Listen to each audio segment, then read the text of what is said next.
Welcome to Simply Walk the Talk.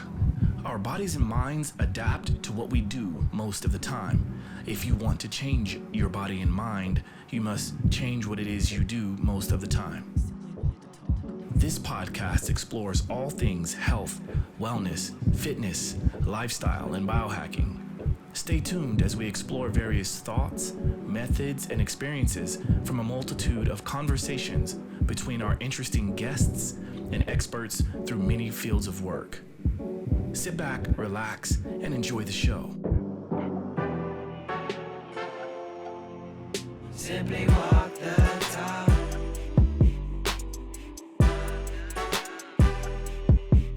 Simply walk the talk.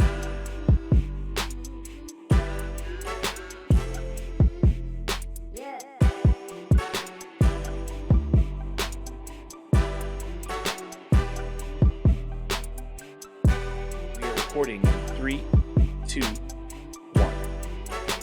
What's up, everybody? Welcome back to this awesome show called Simply Walk the Talk. I am your boy JoshuaJHolland, and today we are on location in Budapest, Hungary at the wonderful 5-star Parisi Udvar Hotel. I feel like that's a bit of a commercial. It's not, but I am happy to be here. This is my last week here, unfortunately. But, nonetheless, we've got a wonderful show set up for you viewers and listeners. Today I have with me Mr. Ash Atour.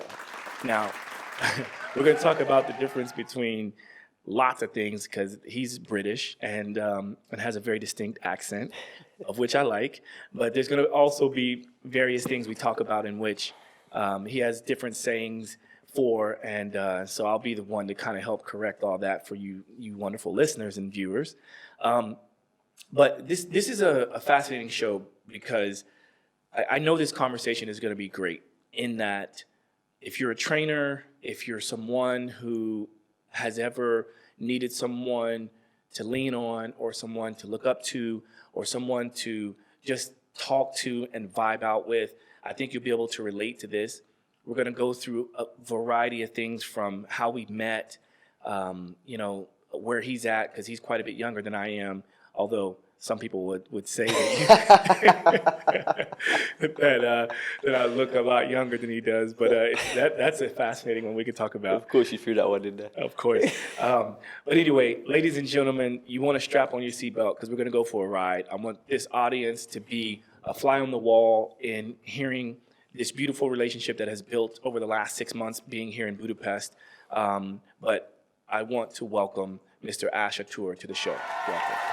Thank you very much. That was a great intro, dude. Well, thanks. I mean, it should have been good because that was our third attempt. It's like we took a picture of this setup. I'm here in this hotel in a meeting room. I was going to do it in my hotel room, but there's things everywhere. There's a big bed that's just kind of like the elephant in the room, right? So I'm like, I didn't know if I wanted to quite do it in my hotel room. But I definitely wanted to get this show recorded because, we can talk about our story and how we met first. Yeah. And then we can talk about sort of your background into what led you to be here. Mm-hmm. And then we can talk about where our energies collided and where we sort of our forces met. And then I think we can kind of talk about where we're headed and what the future looks like for all things fitness, health, and wellness. Absolutely. Let's start with your background. You're a trainer. Yeah. I'm a trainer. I think that's one of the first things we should probably point out. But let's tell people about your background for people who are listening and viewing. Okay, so my background came from sports, and I think a lot of trainers transition from sports into personal training because you can carry so many skills and disciplines from sports into the fitness industry when it comes to structure, when it comes to timekeeping, when it comes to motivation, discipline, So that was it. I always played football growing up from the youngest age, and I always just knew I was going to be a professional footballer. Now, for the Americans yes, out there, the a professional soccer player. Soccer. That's the one. I like how you put the ER on there. Soccer. Soccer. Yeah, so English football, American soccer. Yeah, I always knew I was going to be professional. That didn't happen. And it wasn't even due to an injury. A lot of stories you'll hear, I had an ACL surgery. I just wasn't good enough, dude. I wasn't good enough. I love that rawness. Like, this is everyone. I think you'll start to kind of understand why Ash and I vibe out so well, because he's raw, and I love his personality and his being, and that's why I wanted to have him on the show. Oh, but man. please continue. Yeah, so that didn't happen. Let's fast forward a few years. I went through a very weird transition from the age of 18. I knew it wasn't going to happen. A few things happened in life. I'm not sitting here to be the victim or say my sob story, because I don't really believe in that, you know. We just have to keep pushing regardless. We've all got adversities. But I went through 2 years of not really knowing where I'm going to go next. I knew the skills I had, and I knew the direction that I kind of wanted to move across into, but I wasn't sure. Then I started to train, started to lift weights, started to take care of my body. And in the beginning, it was for aesthetics. I wanted to look better. Then aesthetics kind of got pushed to the side, and I just wanted to perform well. I wanted to get strong. Then that also got pushed to the side, and it became something that I need and something that's part of my life. And it became a lot deeper. Then I brought aesthetics back and brought the performance side of things back, and I've built a great foundation now. And I'm really enjoying training and fitness and wellness and learning everything and learning from people. So that's kind of where it started. Then I started to work at commercial gym. I got my qualifications. I moved into a commercial gym and started to teach classes. I started to teach spin. I had a mic on and I had the short shorts on. And I was teaching spin class, exercise to music. It was hilarious. I started to teach legs, bums, and tums. Legs, bums, and tums. Yeah. Tums, like, what is it? What is tums? Abs, tummy. Oh, Again, got it, yeah. very English. Well, yeah, because when I hear Tums, I think of the heartburn or the antacid tablets. So they have the commercial tum to tum tum tums. But anyway, It's definitely not those. tummies. Tummies. Kind of gives you the same sensation. After we're done, you feel the burn, you know? Touche. So, similar. And then, yeah, there was a lot of ego involved, a lot of competitiveness. It kind of felt like I was back in the football/soccer changing room where you're competing for that top spot, because there is only so many positions, you know, and they go to the best. So you have to work every single day and improve every single day. So I found myself in a situation where I was amongst 10 trainers, and I was pretty new in the industry and pretty new in that environment. I've always been competitive, so I kind of just carried it over, but it was crazy. It was crazy because a client would walk in and that client wants a specific trainer. How would that client know who is that trainer? I'm sure you understand what I'm saying. Exactly that. then they'll pick the dude that's the biggest. But what does he know about mobility? Facts. Rehab. They don't know anything. But they're still going to take that client because they want bums on seats. They want to make that money. They need to pay their rent. And that was the pressure. We were paying £1,000 a month, just gym rent, just to use the gym. Really? So competitive, Josh. So no matter what client comes through the door, if they say, I've just tore my ACL, I need rehab, you see 10 rehab specialists. Of course. I need to go You over know? my diet. I'm a dietitian. I'm a dietitian, dude, you know. So let's just relax. I'm your guy. And they'll pick based off aesthetics, based of how their first interaction was with that trainer. And I was the dude that would go into the change room and say, look, guys, if this is your expertise and this is my expertise, let's work for that common goal and give me the client that I am better suited to train. No one ever wanted to do it. Yeah.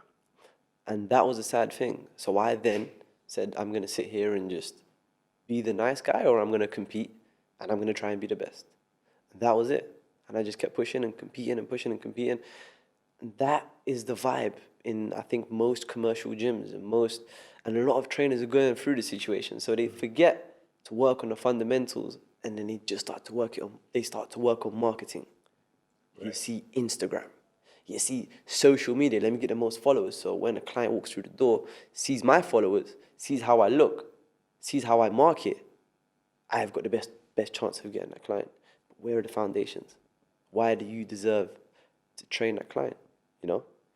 That's powerful. Yeah, It's yeah, powerful dude. because, and I'm glad you're pointing this out, because I imagine that the mind of the client probably doesn't understand that. At that point, yeah. It's probably very subconscious and not quite, at the forefront of the brain when they're making that decision. But as they're listening to you explain that, they're probably like, yeah, that's right. Yeah. Because, this is why, and I'm not mad at it, listen, anybody doing a hustle, do you, but this is why you now have what's called Instagram trainers.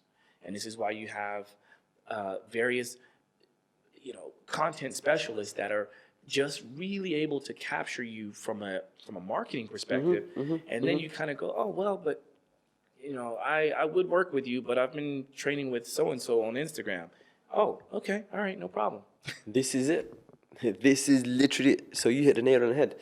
And then we end up in a situation where, well, I think in the beginning of our trading journeys, it has more of an effect. And that's why people don't last in this industry, because you're not making money. You can't pay your gym rent. You can't pay your home rent. If you've got kids, you're going to struggle.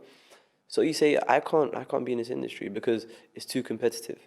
But once you get to a good level, that's when you can breathe. It's almost like everybody's swimming to the top of the water and we're all holding our breath and we're trying to get to the top, And you don't think of nothing else when you're trying to get to the top. All you're thinking about is trying to get oxygen. And now I feel like I'm at the point where I can breathe.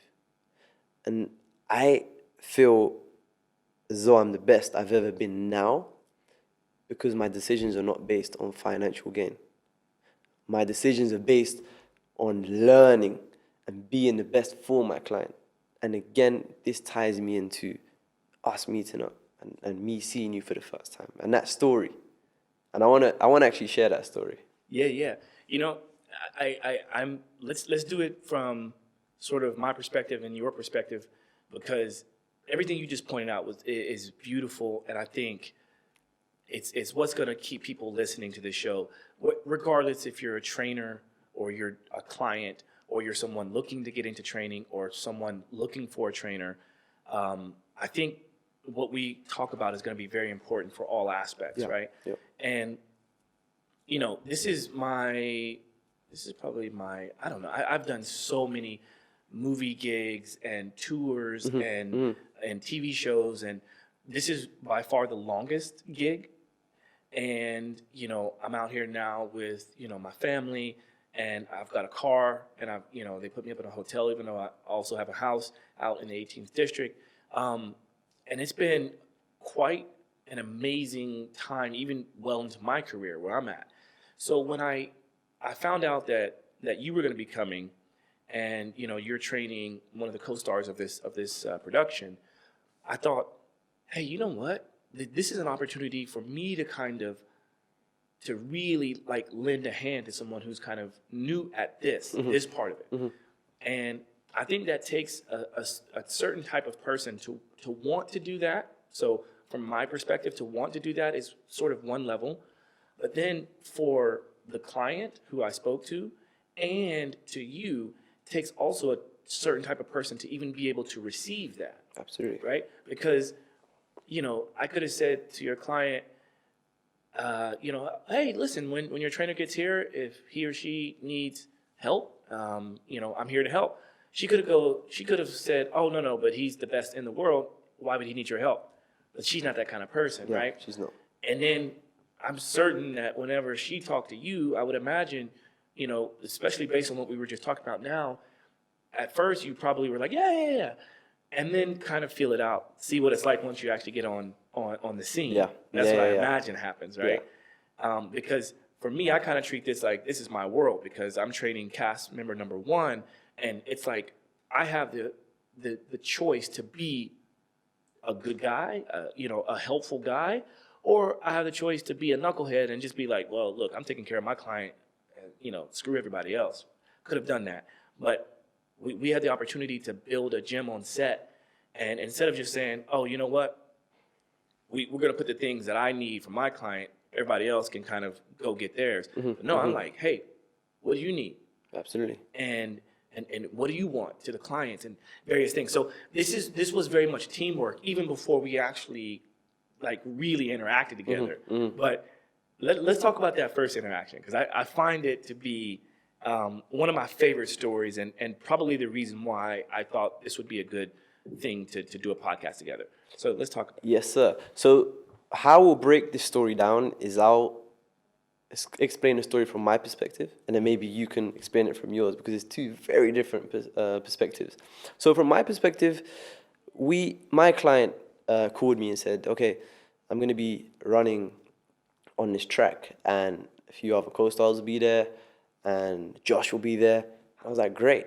I arrived there late. I think I had an AM video session, or I had something going on. And as I got there, I saw Josh running with my client in a way where he was actually teaching my client a few things. He was teaching my client cadence. He was teaching my client where you want to land when you're running. He was teaching my client about footwear. These are all great things, and I have a general knowledge of these things, but Josh is a specialist in this area.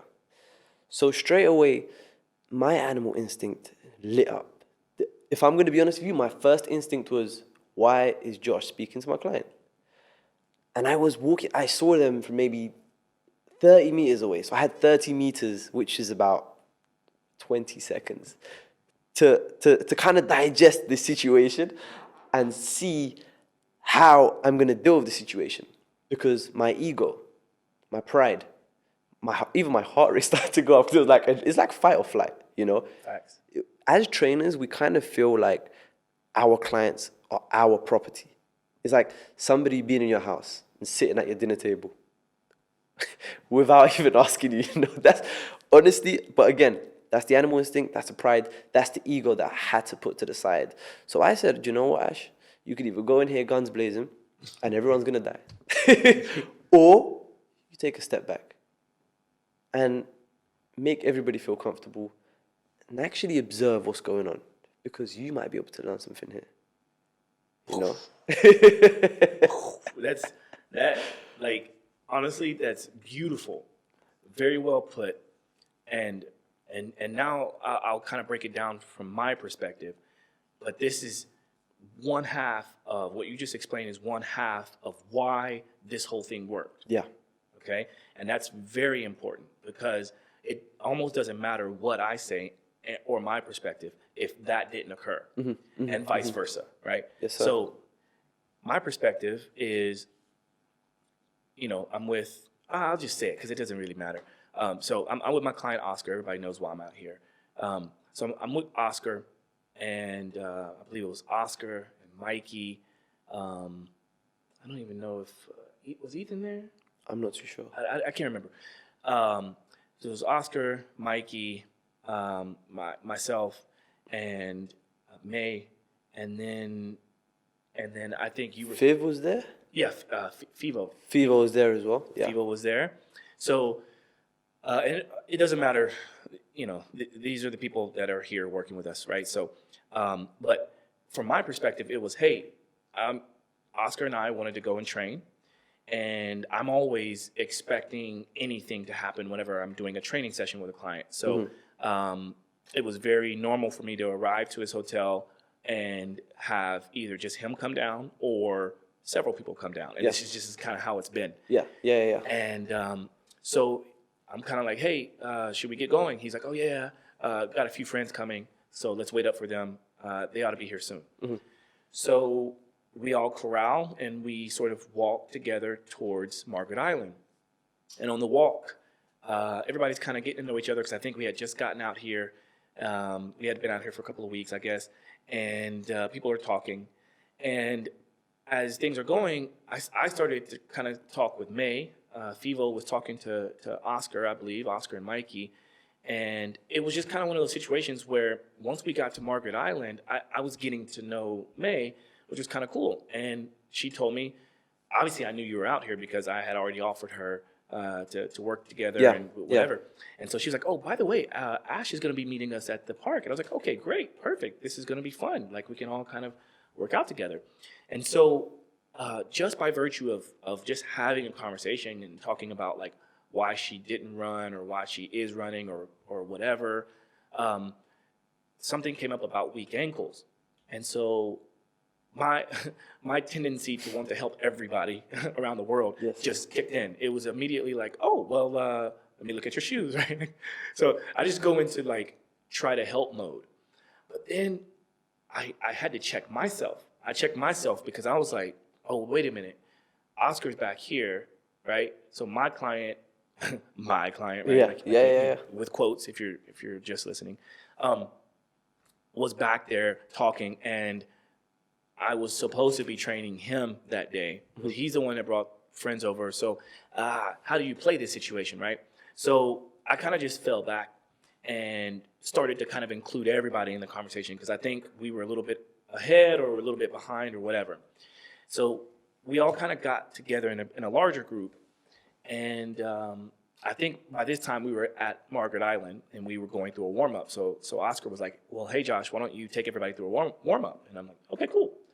And my warm-up is very much how I do every session, which is making sure that all the joints are loose and lubricated. And because we had this conversation about weak ankles, and I think even Fivo had a problem with his ankles or his knee, I'm just like, well, hey, guys, we can go on a little like running course type thing if you want. We can do it as a group. So we started kind of doing that. But then I think the guys took off, and I think May had a purse or a bag or something with her. She came unprepared, basically. Very unprepared, but it's okay. I think she was just expecting to have a walk and let the guys run or whatever. And so I was like, you know what? Here, let me unload that. Let me carry that. And let's just go do some running drills behind the group. Let them go ahead, and then let's see if you run better. Mm-hmm.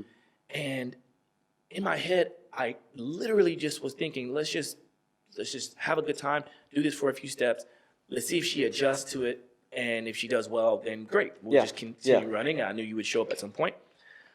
And it wasn't until I realized, wow, I'm spending a lot of time with her because I see that she's actually gaining, she's really interested and really intrigued. So I'm motivated.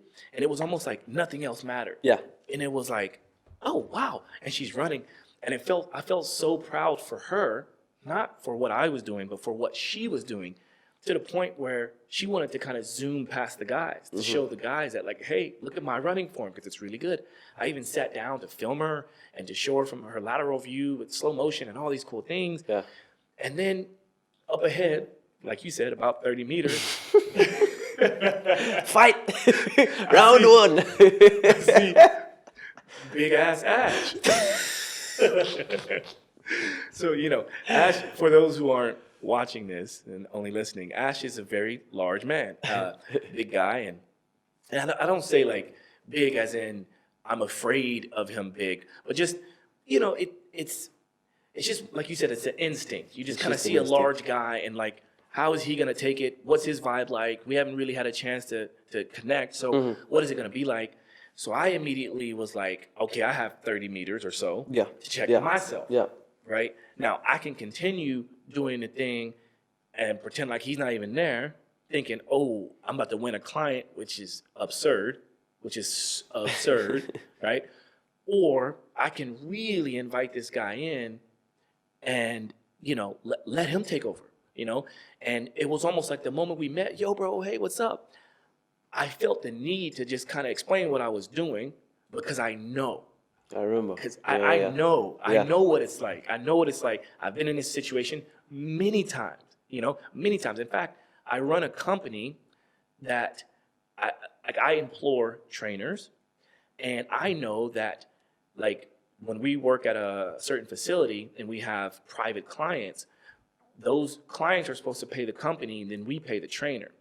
But throughout the years, I know for a fact that it's 100% going to happen in which trainers are going to take clients, essentially steal clients, and train them outside because then they'll offer a cheaper price because they're going to get more than they would be getting a cut from our company. For sure.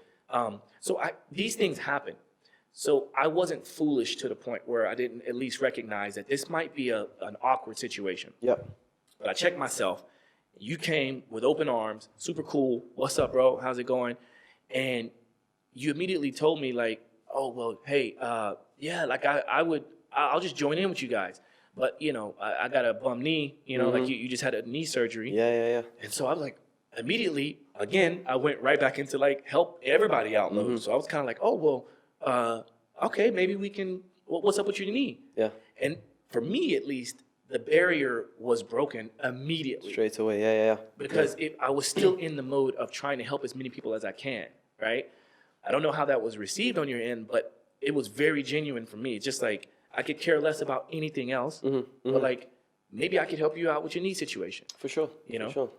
And we've had many sessions together where you've thrown things at me, physio-wise. I've thrown things back at you, and we've kind of gone through things, and it's been great. It's been a great experience because as human beings, we just cannot know everything. It's virtually impossible to know everything. So if I am here and Josh has got a different experience, Josh has maybe helped people with knee surgeries, I've helped people with knee surgeries, he would just throw an idea out and say, try this. And again, if I had an ego, I'd say, I know it already. You know? But I tried it and I benefited. And then I threw what I know into it. And it was great and it was comfortable. But I'm going to be honest, going back to that first day, with the ego, it's very hard to just drop. Very hard. And for me to sit here and say, Josh, after that time, that was it. Hallelujah. We had a great time. And that was it. Absolutely not. I went home and had a conversation with my older brother.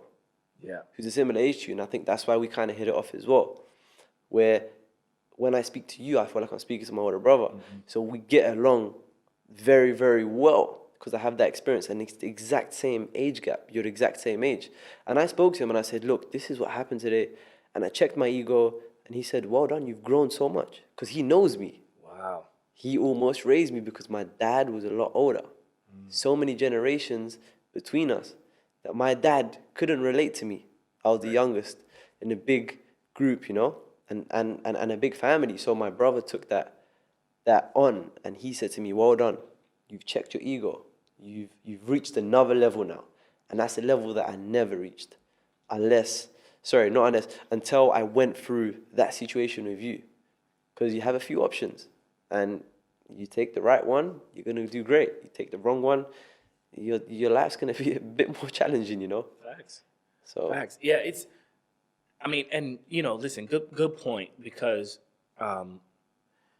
like you said, how you didn't necessarily just kind of go, oh, it's rosy and it was, you know, the rest of the day was easy, wonderful.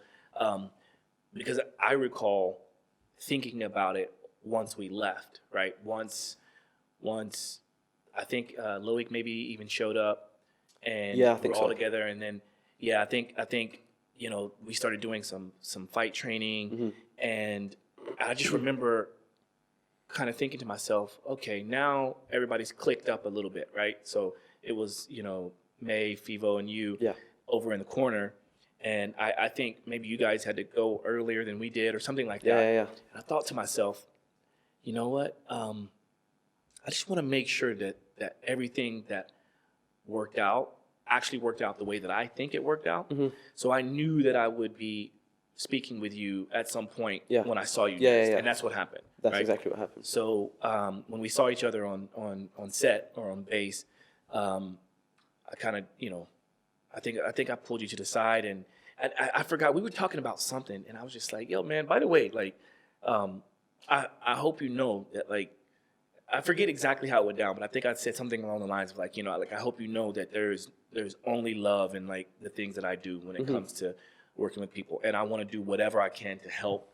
But I'm also willing to step back if you know, if that needs to happen. I remember. You know, but I just don't want this to be a situation because we ought to be able to grow together throughout this. And you were like, bro, you know, like I was thinking about it as well, and that's how we had this conversation. You know? So, yeah, man, it's been great. It's been amazing. Honestly, it's been really fun. I think without going into details on the production that we're working on and things like that, all I can say is that everybody's happy with the work that we've been doing. Absolutely. And that's the most important thing. And I think once we realized that it's only love between the two of us and how, because I would watch how you train, like while I'm training my client. Me too. I'll do the kind of same. watch how you train, and I'm like, yeah, like I remember those days. Mm-hmm. I remember when I was first doing my first big production. I remember exactly what that was like. It's like, you aren't quite sure what to ask for or what to demand or what you might need. And I come from this mentality of always trying to do with what I have, do the most out of with what I have. Mm-hmm. And I've since learned to ask for things up front, to have the best case scenario, not for myself, but for my client. Yeah. Because, lots of money is being exchanged for a product to be delivered. And that's what we're here to do, is to deliver a good product. For sure. And it's been happening. And I know, you're only going to be getting better because, I know we had talked about, I think we should talk about the Jordan workout. Yes. We were supposed to be going Oh, damn. to Jordan together for work. And, I remember some of the times we started to actually work out together outside of us training our clients. And it was mostly because, we were going to be in the desert and we are going to have our shirts off and we were going to be showing that desert Yes, sir. how fit we can be, right? Because we were the only two trainers on set. Exactly, right? So, like, the two trainers got to hang out. Why Come not, on. For sure. But yeah, like, I guess, let's skip the Jordan workout. Let's talk about what you have experienced now. And again, I want to be mindful that, and please, the audience, understand that we're going to be vague on a lot of things because we're bound by contracts and we can't talk about certain things. So just keep that in mind as we kind of describe what we're describing. Yeah. But let's just talk about your time here and what this means for you and where you plan to go with everything. Absolutely. So my time here has been amazing. The first day I walked in, I'll be honest, I was nervous. I was kind of like, you're the dude. As a trainer, I'm sure other trainers can relate. In a normal situation amongst, I'm going to say it here, normal people or people that don't train. Let's just say that. People that don't train, wherever we go, people think the only way they can relate to us is through training. And I'm sure other trainers are feeling this. I'm a normal dude and there's so much more about me than just fitness and training, and the same with you. Our conversations are never about training. It's so true, bro. I don't want to talk about training. Oh, that brings up another story that we cannot forget. Okay, we got to talk about the party. Okay, but go ahead. But go ahead, please, because this is important. So when I arrived, everybody only spoke to me about training. So I said, okay, I need to switch this, because you're in a situation where you're training one class number 3. Let's say. So I'm training class number 3, so they say, okay, this dude here is training class number 3, he must be a specialist. He must know everything about training. So I'm sure, Josh, you're the same. I was getting approached by everyone to train them. And they were like, hey, I know you're busy with May, but do you think you could fit me in? And I was like, look, I don't think I can. So I had to make everybody understand that situation. And you never want to come across as an arsehole, You never want to be that bad dude. Because again, as trainers, we always kind of want to be open and make people feel comfortable. You don't ever want to be that guy, okay, you have muscle mass, okay, you built a physique, and then you want to throw it around and belittle people that you think are below you. I've never been that guy, and I see people doing that. I see trainers doing that. I see people that compete in bodybuilding look at people as though they're not on the same level. Like God complex. I'm above you, just relax. You don't know what I know, just chill. I never want to be that dude. So I made sure I spoke to everybody. And I've always had that within me. My dad always taught me to speak to everybody. He said to me, you can learn from a 2-year-old the same thing you can learn from a 90-year-old. The only difference is experience. So everyone has had a different experience in life. And for us to just say, you know what, I don't want to speak to you, or I don't want to speak to you, I'm arrogant, I know more than you, just relax. That's not the way I am. So I spoke to everybody on set, and everybody knew me. Everybody knew me on set because I was that dude. Hey, how are you? And it was all genuine. I wanted to actually learn from people and hear people's stories. I'm never the guy that say, hey, how are you? And then they start and I'll just walk off. I'll never be that dude. So I spoke to everybody, absolutely everybody. And that really helped the 6 months that I was here, because I walked in and I never felt like an outsider in any situation, because we've shared things, Even with you, when we had that discussion, me, you and Loic, and we shared our backgrounds and experiences, it puts you in a situation where you're so much closer to people rather than just being standoffish and just letting people say things about them and you not sharing about you. We're human beings. We need interaction. And that's why the pandemic was so hard, because interaction got taken away. Yeah. So, yeah, it was fantastic. Everybody on set is amazing, And I don't know if that was their genuine self and it had to be like that. But regardless, that's what I've seen from them. So I can only judge on what I've seen from them, So it was such a great experience. Learned so much, taken so much away. Now I know how to behave on a set. Now I know when I should insert myself. And you taught me a lot of this stuff. Yeah. And again, we'll move on to this and when to pull myself away. How being too available actually lowers your value in what you do. And this is something that not a lot of people know, Don't always think you need to always be there. Sometimes people need to say, where's Josh? Yeah. Where's Ash? And in the first 3, 4, 5 months, Josh, honestly, I would go set and I would say, I'm doing it right. Where the hell is Josh? What's Josh doing? Why isn't Josh here right now with me, standing for 8 hours, watching him act? This is okay. We gotta talk about this because it's funny, but I'm sure many people can relate. So again, back to the person that might be getting into this type of work for the first time, or maybe somebody's just wanting to kind of change their trajectory in the type of work they're doing. You brought up some very good points, and I never look at it as right or wrong. I always look at it from like each individual situation, because I've definitely been in your shoes. I remember the first few times, like I was doing everything possible. Whenever my client would need to get picked up, I was getting picked up. Same. Whenever my client was having lunch on set, I was having lunch on set. If he was in his trailer, I'm in the trailer, right? And it wasn't until this job when I kind of started thinking to myself, well, because we're going to be here for quite some time, and the previous job in this same city had me here for about 3 months, and we didn't have as much time to train as we did on other projects, right? Because depending on what cast member you are, the priorities might be like you may have to shoot all day every day and you have no time to train, so you either have to train early in the morning or late at night, or you might have to just train on the weekends or whatever. But I kind of started saying, okay, I have a car now, so I can move around. There's no point for me to be on set because I can get way more done when I'm bouncing around doing all kinds of other things. Yeah. Where's the best organic food shops? Where can I get snacks? Where can I get protein bars? Where can I get protein shakers? Where can I get protein powder? What about this device, this ointment, this place to do cryotherapy chamber? I know all of it. Yeah. Because I've been doing my due diligence.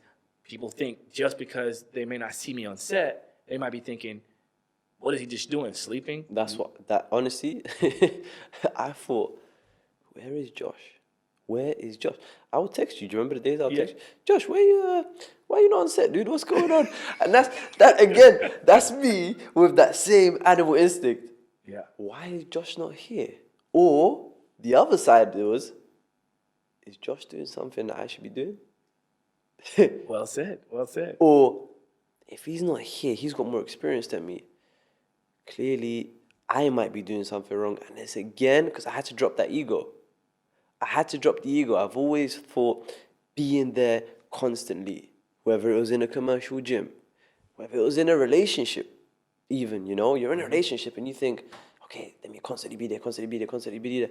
Whether it's in any situation in your life, if you're too accessible, I promise you, you will not be respected on the same level as someone that takes themselves away when it's time, Yeah. you know?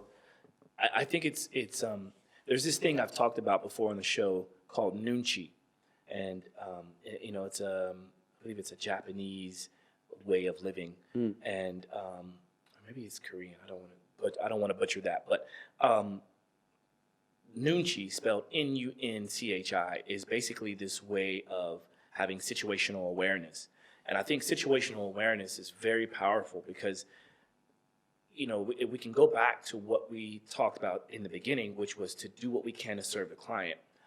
But we have to also check ourselves to understand that there's going to be some things that we do for ourselves, thinking that that's what our clients want or need because it makes us feel good, right? So, you can hang your hat on, well, I've been here every single day, all day, and let that be the thing that goes, oh, everybody's like, ooh, wow.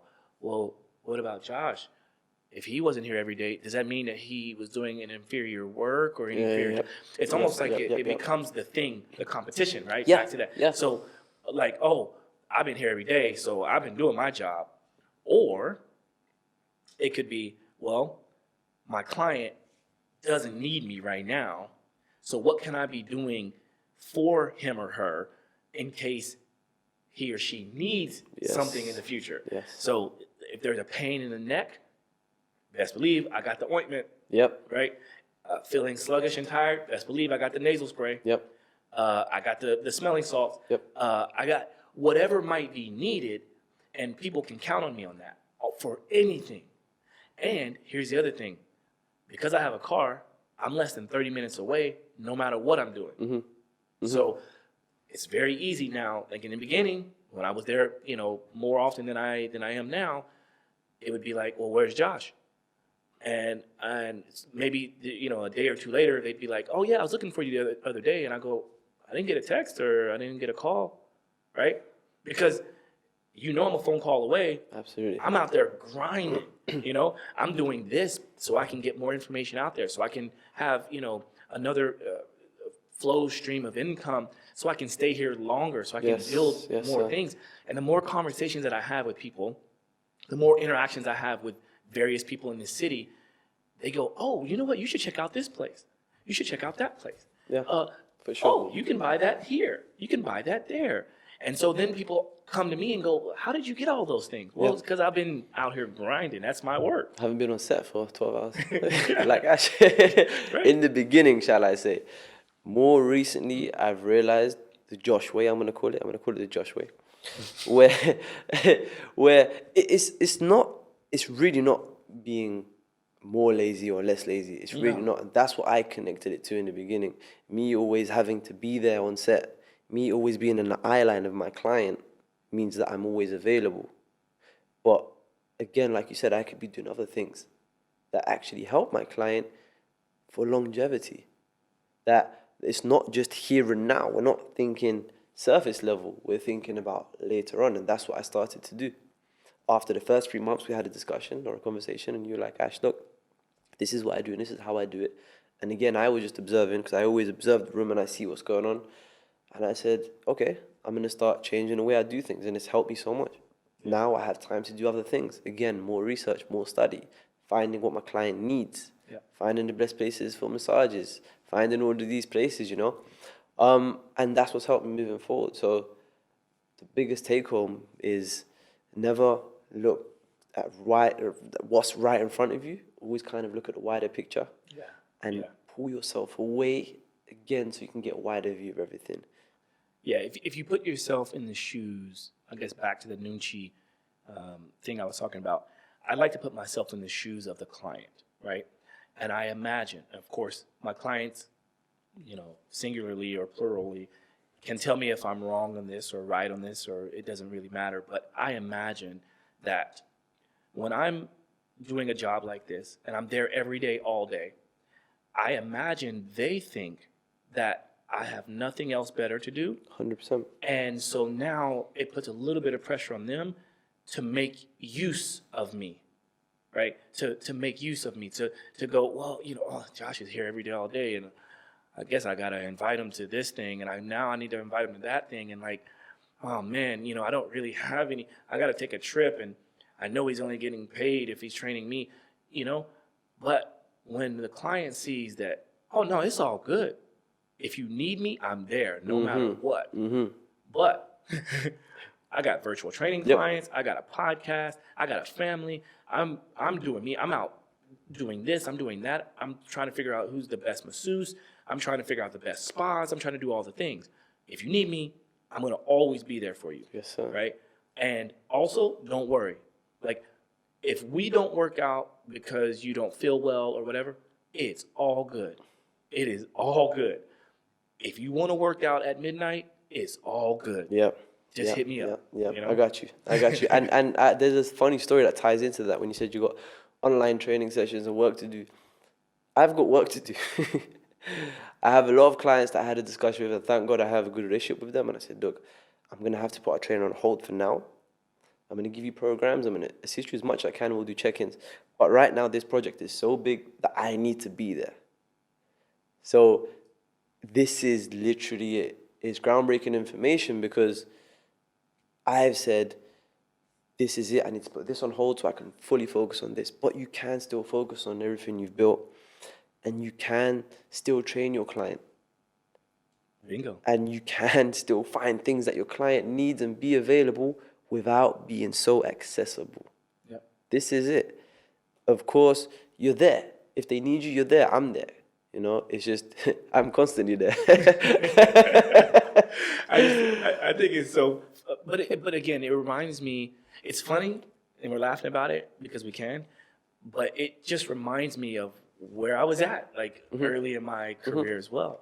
I was that guy, and I think to myself, wow, this is kind of funny because I used to do that, and I found myself really, really enjoying that. But it almost wasn't until I had a family to look after also that caused me to think, because, like my girl would be like, oh, wait, so you were away from the house all day long and you didn't even train your client? I'm like, well, yeah. I mean, I'm on set and we have to wait until I'm needed. Yeah.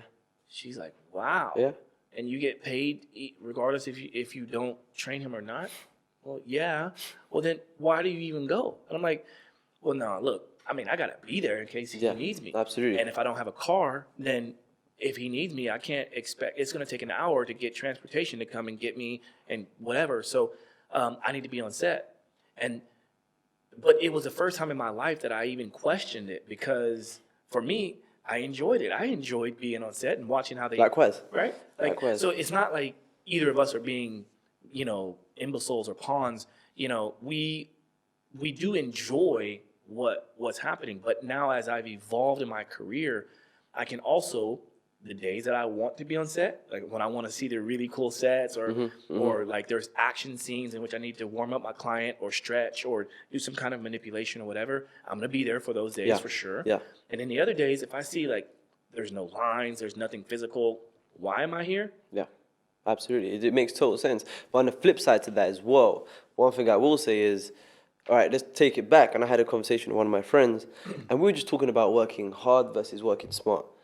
And he said to me, Ash, do you think working smart is better or working hard is better? And I said to him, in order for you to work smart, you have to work hard. That's one thing people forget. And even though I've learned everything from you and learned when to insert myself, when to not insert myself, I would never change a thing with me standing on set for 10 hours because there were times where my client did need me, where my client needed to warm up, my client got injured. Imagine I wasn't on set on those days. So again, a big piece of advice is I know there are easier ways of doing things and there are ways that to the normal person make more sense. But you must go for it. You must go for it. And you let me go for it. Oh, yeah. And I wouldn't change a thing. And to be honest with you, I don't know if my next project comes up. I don't know if I'll be on set or not. I think I might be because I'm learning so much. Yeah, for sure, bro. For sure. But there are different ways of doing things, and I've seen that. And that's why we're all different human beings. Well said.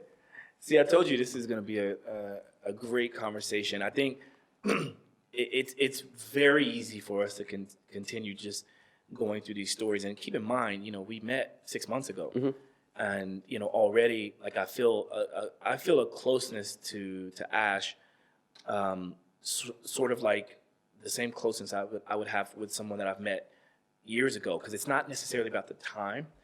I think it's mostly about the experiences, and we've been very vulnerable with each other in various conversations. And I love how you pointed out that in the beginning, most everyone was talking to you just about training, but when you and I talk, it's I mean, we talk about life, Everything. We talk about everything. I do want to talk about the one that the one time, we don't have to say any names, but we found ourselves in a situation Oh my in goodness. which I'm baffled. I'm baffled, right? So Ash and I, we were hanging out. I think we went to go play video games. I think we had dinner, and we bumped into some colleagues, let's just say that. And apparently one of the friends of one of our colleagues, I guess he happened to be a trainer. Yeah. And, a local trainer. A local trainer, Yeah. right? And I guess when he was introduced to us, he may have been introduced in a way that was like, oh, hey, I'm about to introduce you to these two trainer guys. They're like celebrity trainers. They train the stars of the production. I imagine it was something like that. I think so. Right? I think so. So these guys are like big time trainers. Come and meet them. For me, whatever. I could care less. Hey, what's up, man? Cool. I'm gonna talk to anybody and everybody. And I just didn't even have the time for it, But for whatever reason, I guess because they have a certain closeness with you, You caught me. they caught you, bro. I'm like, wait, what is he saying to you right now? Please tell them what this man said to you. He caught me. So it was crazy. He was like, so the guy who introduced his friend to us said, this guy is in the same line of work as you lot. And I said, great, fantastic. I said, are you a trainer? Very open as usual. And I was like, in the beginning, I said, I really don't want to be meeting a trainer right now because I know where this is going to go. I've been here before, but never to this extent. We had to take ourselves away from the situation because it was this close to getting toxic, Oh, yeah. Not that I was going to fight the dude, it would never be that, but it was kind of toxic for the soul. At some point, you can block a lot of things out, but when certain people speak a certain way, it kind of gets you sometimes. And I've built this hub of people around me that we need to get to a certain level. And obviously, if they're trying to push in their career, they need us too. So it's an energy that we kind of keep, So that's the hub that you've built too. I've seen who you kind of spend your time with and who you're with. And I've met a few of your friends. So that's what I've built, and I've kept that hub, and that's helped me move forward in my career because it's just been positivity, like good words, good communication, different angles and ways of doing things, not this negative behavior. But anyway, the guy said to me, yeah, I'm a trainer too. First thing he did was look at my body. In a way that it was like, oh, bro. You checking me out, bro? You checking me out, bro? You want my number, dude? Yeah, What's right. going on? Anyway, he was looking at my body and then he looks at his own body. And I said, instantly I knew this situation. I said, I know exactly what's going to happen here. And I kind of thought I knew how the situation was going to go. Anyway, he goes, yeah, I'm a trainer too. And he had like a jumper on and he instantly puffed his chest out. Again, that ego, that competition, that what do you have that I don't have? Why are you in this position and why am I in this position? And he's let's not get it twisted. He was fit. He's a fit dude. He was in right? shape, yeah. He's in good shape. But that doesn't matter. It doesn't matter. When you have this mindset, it just doesn't matter. Yeah. It doesn't matter. Then he instantly said to me, I remember the last bit, but remind me if I've forgotten what he said first. The first time, I think I remember the last bit because it was the 'cause worst one. it just- It's like it just took it to a whole new level. But Yeah. I think the first one was like, I think he said, so what is it like to train regular people? Why do you have to train celebrities? I or remember something what like he that? said. I remember what he said. He said to me, so instantly I said, yeah, so you're a trainer as well. Ash, nice to meet you. He said, I don't know what his name is. I've forgotten because he just tarnished everything. Yeah. And he goes, yeah, I train regular people. You train celebrities. And I said, hold on. What do you mean by regular people? I said, I train regular people too. So instantly he's put the thing in his head that we're so far ahead and we're at a certain stage that he can't fathom. He doesn't understand the difference and why we are training celebrities or actors or whatever, and why he's in his head training regular people. What is a regular person? Right. We're all regular people. And that's what he don't understand. And he hasn't been able to bridge the gap. And I don't think he will bridge the gap because he has that mental block in his head. Yeah. Then I said, okay, cool. Where do you train? I started to make conversation. I'm a nice dude. I tried to still be able to give him something, you know, give him a nugget. And me, I don't know. And then the conversation was just him sizing me up, asking me how long I've trained for, asking me what my numbers were, how much I can lift. My numbers, everybody. This is trainer talk for like, how much can you lift? How many, what's your bench press max? Like, Yeah, I was on, like, man. dude, come on, dude. Let's just keep. Anyway, so me and Josh, I whispered Josh, I said, Josh, this dude's big. I don't know about this dude. Let's go. We I'm left. Like, I'm like, what is he saying to you? Yeah. Explain it to me. And I'm like, really? That was the conversation you just had? We're nowhere near a gym. Exactly. Right? But anyway. Exactly. Like, we're just dressed in jeans and t-shirt. I ain't trying to argue with you. I ain't trying to fight you. We just had a long week of work. It's intense. So I said, cool, bro. Nice to meet you. I'm out. We went for a walk. We came back. Then we found ourselves in a nice, cool place. It was a cool environment. Then I walked in straight away. This guy greeted me first thing. I don't even know how he even saw me, bro. It's like he had a tracker on me. He goes, you ain't going to find those celebrities in here. I said, bro, what?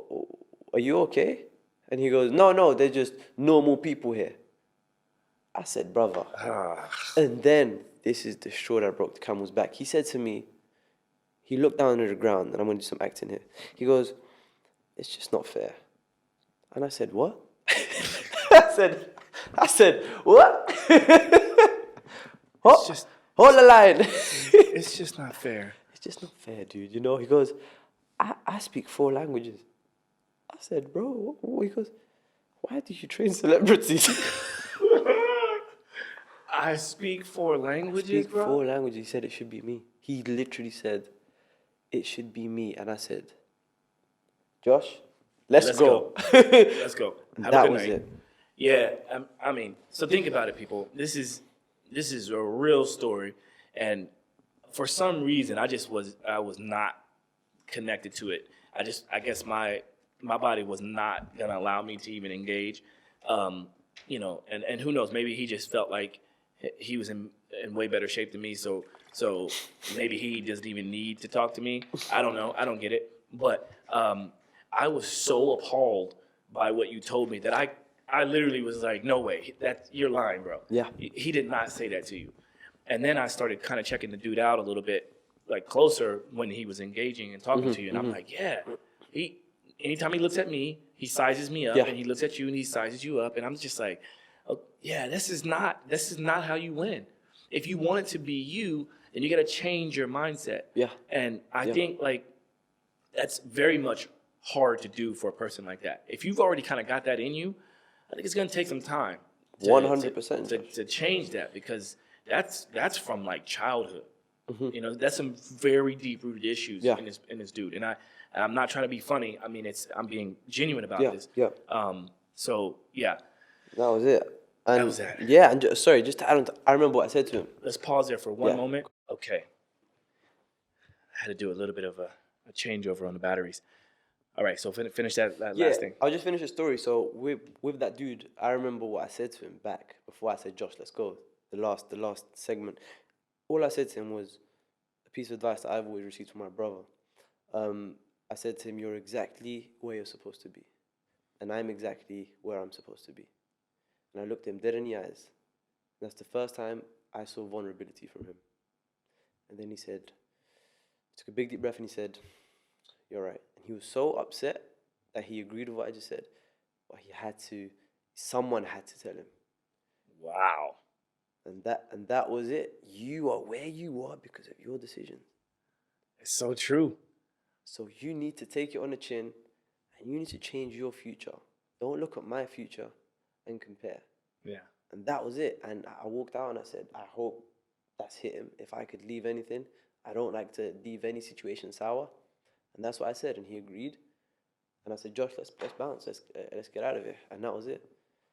Wow. That was it. Well, I mean, it's a great story, and I hope it's a moment in which people can learn from, or at least better understand some of the interactions that happen in life and in this career. Um, because it's easy to do that from a training perspective. It's easy to do that in a regular office, you know, setting, accountants, uh, chefs, whatever. I mean, this could happen in any scenario. So I think it really does come down to just being situationally aware and understanding to check yourself first, because I think that kind of circles back to Yeah. how you and I first met. We both had, you know, we'll call it that 30 meters to check ourselves, and I think that's an important takeaway for this whole podcast. Absolutely. You know, Absolutely. I agree totally. so then you know, it's a bit of a bittersweet because we've been here for a long time, and this week we're wrapping up everything, and both you and I are finished with our work here, and you go back to London, and I'm staying here for a little bit longer, and then I'm headed back to the States. Yeah. Where are things headed, and what do you see yourself kind of doing? What is the next steps with Mr. Ash Atour?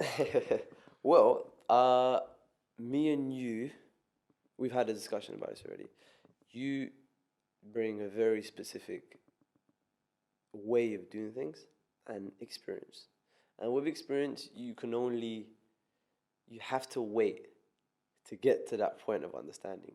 You cannot bypass experience with money. You can't bypass experience with qualifications. You can't bypass experience. So you have an experience that is very valuable to where I want to go in my career. And the discussion was, he's in the States and I'm in the UK, and I have clients in the States and he has clients in the UK, or he's connected with people in the UK.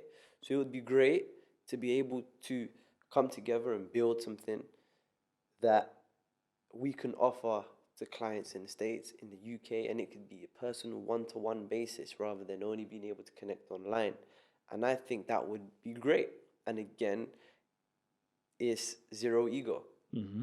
If I know, I absolutely 100% agree with online training and Zoom, but there is something very different about having someone in front of you.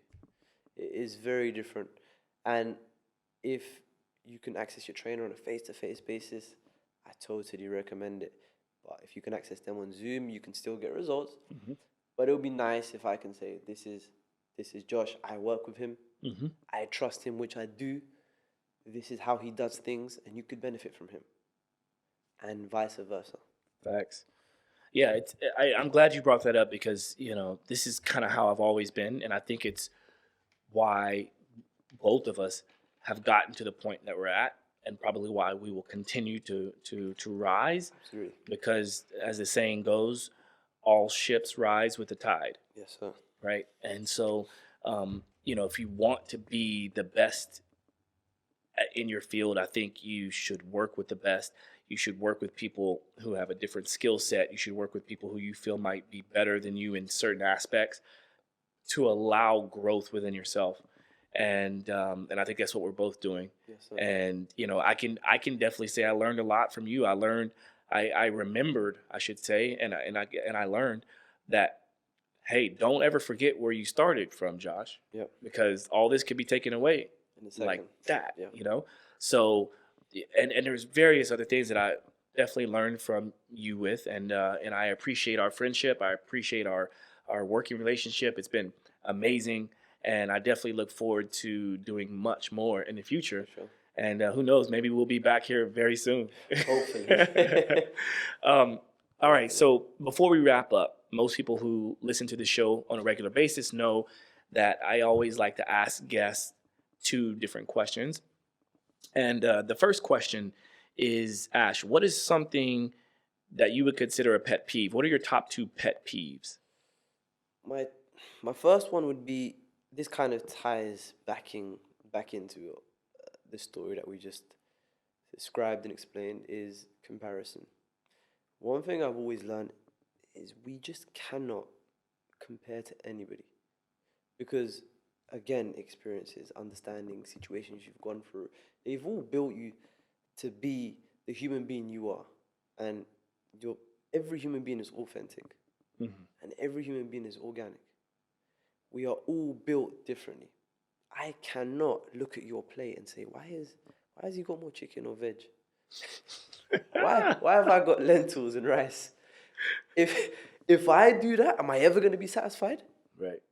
I will never. So comparison is the thief of joy. I will never be satisfied or happy or content if I keep comparing myself to people. So that's my first pet peeve for sure. You know? So do not compare yourselves to anybody. It's good. We're all at different stages in our lives, and we're all where we are because of the things we've done in our lives, you know? And everyone's adversities are different, and it's relative. Everything is relative. You might look at something and think, wow, that's amazing. The packaging is great.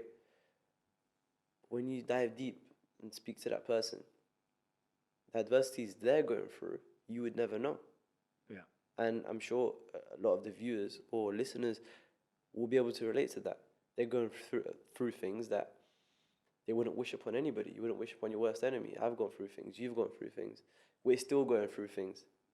And we never know that. And if we compare and say, wow, that life's amazing, it's rainbows and sunshine, we don't actually just accept what we're going through and deal with it and be open and free and vulnerable. We're never going to see the true beauty of life. Well said. Well said. That's number one. And number two is somebody, again, I'm just going to keep this fitness related, somebody that asks for my help, but acts like they already know. Oh, that's a first on this show, and that's a really good one because that has to be a pet peeve of mine as well.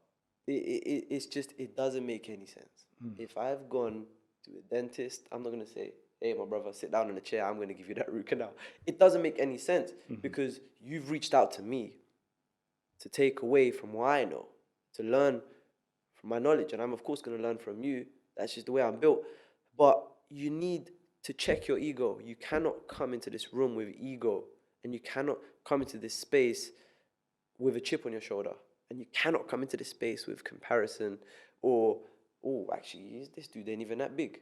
How am I going to learn off him?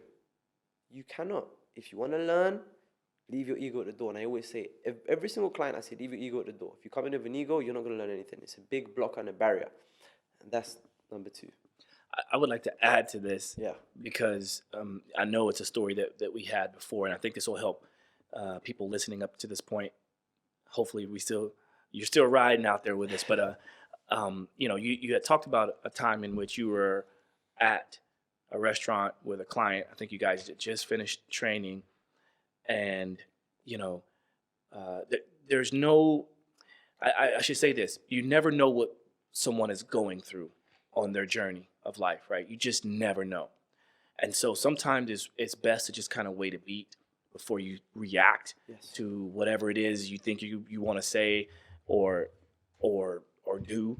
But I recall you telling me that basically the waiter came up to you and you and your client had been making a lot of progress and building confidence and changing his body and all these things. Good things are happening. And this waiter says something to you about his body and comparing the two of you, like, something about, I forgot, like, he said, he said, where did you guys come back from? We said the gym.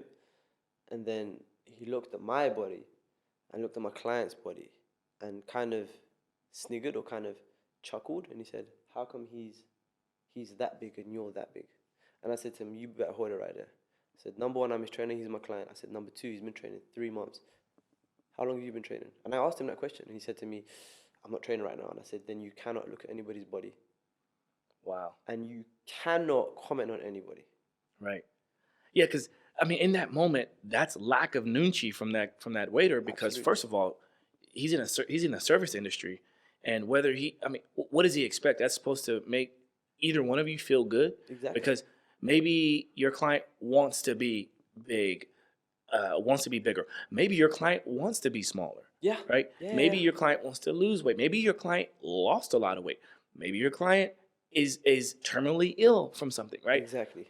So this is just a lesson to people. Just take a breath before you say something to somebody, because you 100%. just don't know what they're going through. I'm so glad you mentioned that, because I totally forgot about that story, and it was harsh, because my client, then we've done so much work on confidence. Yeah. And you know my client, we've done so much work on confidence, and my client would now drop the shoulders, get the chest up, and walk with a different step and energy, and that took my client back a few months. Yeah. And it was really upsetting that as a human being, we could knock somebody like that. Yeah. Without again looking at our own plate. You're looking at somebody else's plate again.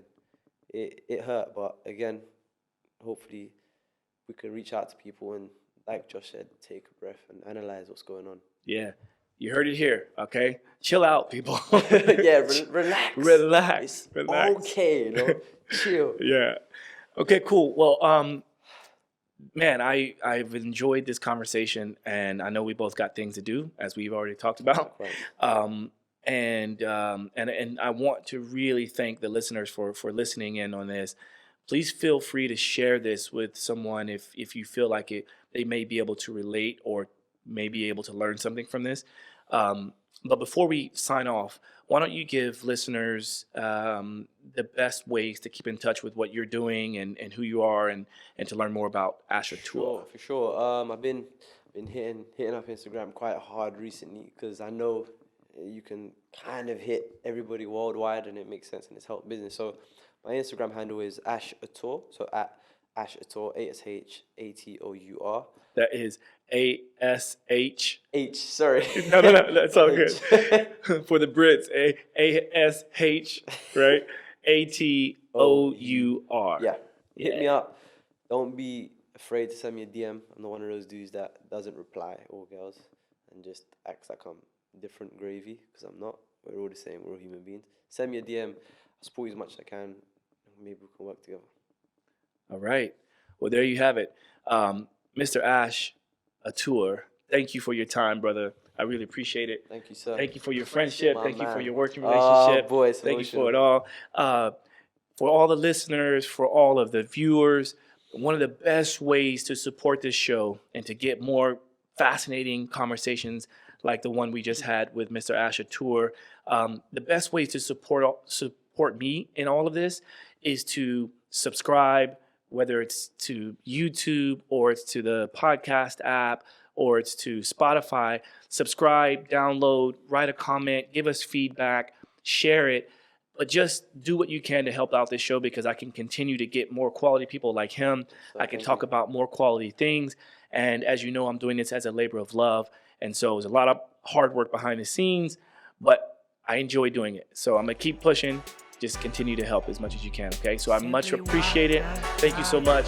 And until next time, this is Simply Walk the Talk. Peace. Walk the talk, talking facts. Move like me, but I move a little fast. Make my move, here to last. Fasten these seatbelts, I'm coming past. Take care of me, longevity. Hack my biology, better believe. Walking the talk, soul, mind, and body connected. Better come give us a listen. Better come give us a minute or two. Open the box up, we giving you tools. Giving your engine the fuel that it needs. Breathing into it, it's autoimmune. Make a connection, we're stronger in two. Making us one of a kind of a few. Work on the mind, but show me your moves. If you do what you say, you know what to do. Yeah. Simply walk the talk.